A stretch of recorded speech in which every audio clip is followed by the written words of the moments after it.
में हमारे पृथ्वी पर आता है, अर्थात वह पुराना प्रकाश हमारे को प्राप्त हो रहा है। वहाँ वो घटना कब 10 मिनट पहले घट चुकी है।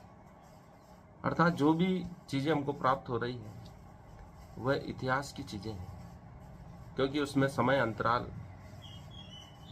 कार्य कर रहा है। इसलिए शंकराचार्य ने कहा हम वास्तविकता को जान ही नहीं सकते। इसी को उन्होंने भ्रम कहा है, माया कहा है।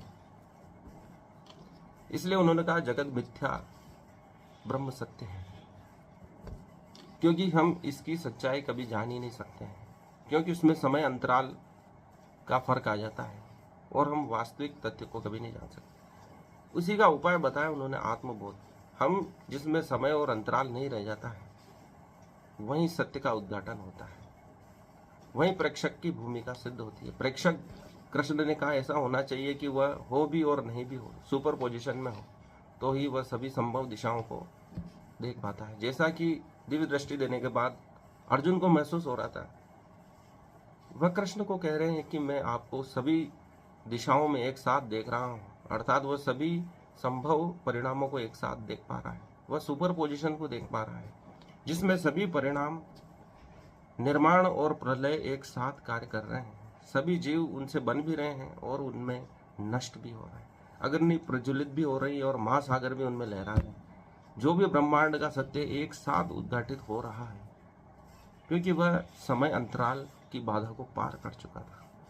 जब हम दो वस्तुओं के बीच में दूरी रखते हैं तो उनके परिणाम निश्चित बदलेंगे, परंतु परमात्मा और अर्जुन में कोई अंतराल नहीं रहा। वह सत्य को उसी क्षण महसूस कर रहा था जैसा परमात्मा में घटित हो रहा था, क्योंकि वे जानते हैं समय ही बाधा है सच को जानने में, दूरी ही बाधा है सत्य को उद्घाटित होने में। इसलिए शंकर ने इसे माया कहा है, इस संसार को माया कहा। समय और दूरी से सत्य बदल जाता है। 1,00,000 वर्ष दूर स्थित वस्तु का सत्य भी हमको अभी जो प्राप्त हो रहा है वह अभी का सत्य नहीं है। वैसे ही 1 फीट दूरी पर या इससे भी कम दूरी पर जो घटनाएं घट रही है वह हमको उसी रूप में प्राप्त नहीं हो रही है, प्रेक्षित नहीं हो पा रही है जैसी वह उसी क्षण घटित हो रही है। इसी को शंकर ने माया कहा है। इसलिए शंकर ने कहा है कि सामने वाला व्यक्ति अनकॉन्शियस में पहले ही घटना को घटित कर चुका होता है, उसका परिणाम अब हमें देखने को मिल रहा है, वो भी बहुत देर बाद, अर्थात सब कुछ पहले से ही तय था।